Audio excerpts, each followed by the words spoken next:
What's going on, everybody? This is dkdynamite, and today we're going to be talking about how to unlock every single remastered Black Ops 2 camo, which just came out with the worldwide release. Definitely stay tuned.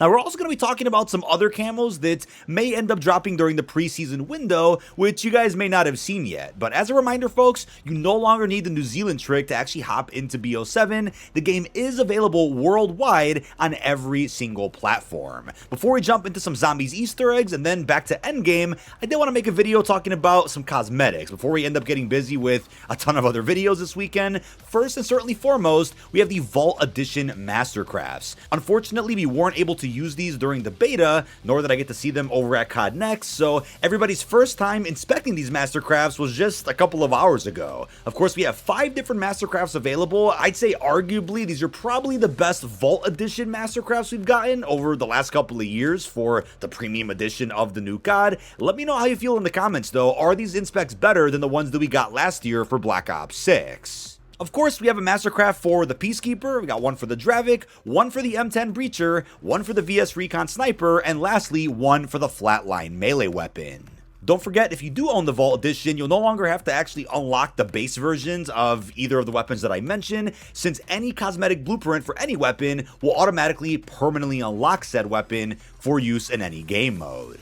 Now, it looks like the only carry forward camo from Black Ops 6 is of course the Guild Override one. This is the camo you got for pre-ordering BO7 and can also be applied on any weapon in any mode, and it looks great. I mean, I'm surprised that they actually kept this carry forward bonus since they ended up canceling the Reznov pack a little while back. Now, Black Ops 6 didn't really offer too many event camos anyway, but I do understand the frustration that some folks may have wanted to bring some of those haunting camos that we just unlocked a couple of weeks ago. While it also looks like data miner Alix has found what could be the level 1000 animated camo, which not many folks are going to be unlocking for at least another couple of months, I do believe within the next 30-ish days, somebody boosting or somebody religiously playing the game as they race to level 1000 will end up unlocking this legitimately and confirming what all the other rewards are by hitting that milestone. But there's another camo apparently labeled Season 0 Event, of course referring to the preseason window. So there's either an event coming where we can earn a free camo, or some folks have speculated that this could be an exclusive camo unlock for the first squad or person in the world that hits Master Prestige.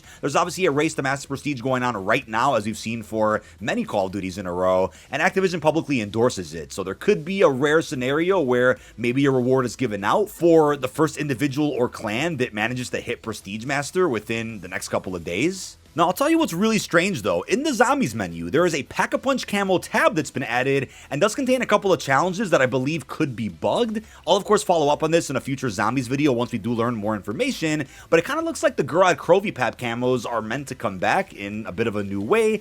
As you can see, for level 1 Pap, we have Caustic Ash. It requires you to unlock this in Curse mode from Ashes of the Damned, which I believe is probably going to require you to beat the Curse mode Ashes Easter egg while in tier 1. Of course, probably meaning that you only equipped 1 or 2 relics. And then you could see there's the Runic camo, which you apparently earn when you get 1000 kills with a PAP tier 1 weapon. But there's a similar case for level 2 and 3 within this menu. We have Molten Ash, again requiring you to beat Ashes in Curse mode, but I'm assuming in tier 2 when you have more relics equipped. And then there's Necromancer, requiring 1000 kills with tier 2 Pack-a-Punch. We then have level 3, again requiring Curse mode, probably when you equip the most relics possible. That's going to put you in tier 3, and that's called Putrid Ash. There's then the Incantation camo, requiring 1000 tier 3 Pack-a-Punch kills. Upon first glance, you would assume that this means that you can universally unlock all of these zombies camos for use in multiplayer, Warzone, and campaign. We're all going to hope that that is going to end up being the case, but for now it doesn't look like that's actually how this works, and fans have speculated that maybe this means that you can interchange what Pack-a-Punch camos you get in each map available in the game, and you'll eventually be able to interchange all the PAP camos across all future round-based maps. But it's totally possible that future DLC weapons will also end up offering remastered camos. For now, these are the weapons that do within Black Ops 7. Starting with assault rifles, we have the MXR-17.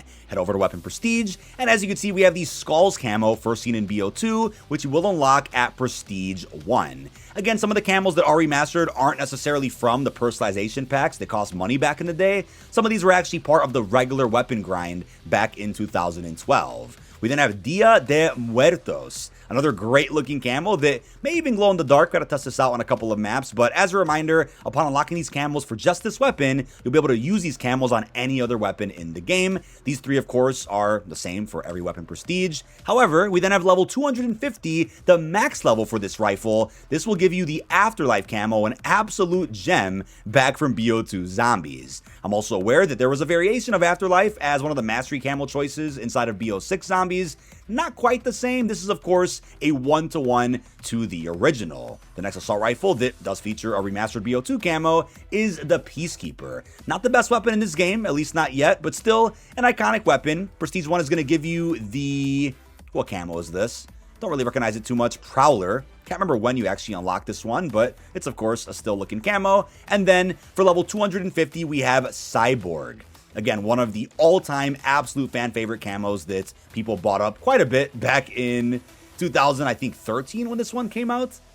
Very nice looking camo. Fans have speculated if AI was used to like upscale the camos. Maybe they didn't remake them from the ground up. Of course, completely unconfirmed. Moving on to SMGs, we have our classes ready. We got the Raiden. Checking out Prestige 1, we have the Aqua camo. This one, of course, was revealed back at COD Next. And it's pretty plain, but still, it's a classic design that we haven't seen in quite some time. And then that's going to do it for this weapon. Next SMG is going to be the Dravik, a very solid pick inside of BO7. Prestige 1 is going to give you the Kawaii camo. Again, not animated, but still cool to see since it hasn't come back in many, many years. And that's going to do it for these two weapons. Moving on to the MPC-25. A classic SMG that I'm hearing isn't all that good in BO7 multiplayer yet, but we first up have the Comics camo, which you're going to get at Prestige 1. If you guys are like, wait, DK, how do you level up weapons fast? We'll get to that in a second. But as a part of the MSMC, we also have the Bacon camo, which actually sizzles. I think it's a little bit more animated than it once was. You got to hit level 250. Might take you a little while, but again, we have all year. And to remind you guys, Prestige 1, 2, and Max will be universal camos that you can apply on any weapon, whereas these three will not be able to be applied on any weapon. But then we have the Carbon 57, which has been up for debate as far as whether or not it's the PDW remake or is it a Cordite. I think it's a hybrid of both. But as you can see, we have the Paladin camo, which did cost money back then, but looks better than ever now. Pretty clean design. Always been a fan of that one.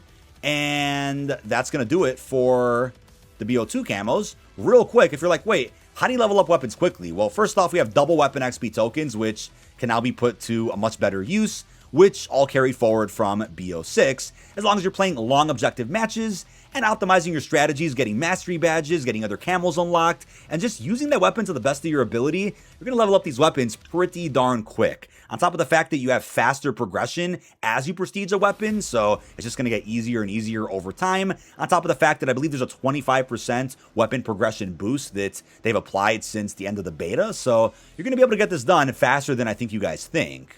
But we then have the Echo 12, which right now is the meta within Black Ops 7 Zombies and probably will be for the rest of the year. For Prestige 1, we have the Zombies camo, which of course has the blue-eyed Richtofen zombies we saw back in BO2. For Prestige 2, we have the classic World at War Pack-a-Punch design. Again, it was the first ever Pack-a-Punch camo that also came back inside of Black Ops 1 and has never looked better. But for hitting max level with the Echo 12, you're going to be getting Weaponized 115, a pre-order bonus from BO3, and has been considered one of the best animated camos that Treyarch has ever added in, so it's just fitting that it's for the Echo 12 this time. We then have the M8A1. Keep in mind, no remastered BO2 camos were included for the LMG category, at least not right now, but for the Marksmans, we have Cherry Blossom for Prestige 1 on the M8. The M8 felt like it was better in the beta, not sure what happened to it, but Cherry Blossom also came back in Black Ops 4 and 6, so you could tell it was probably a popular pick, hence why they brought it back.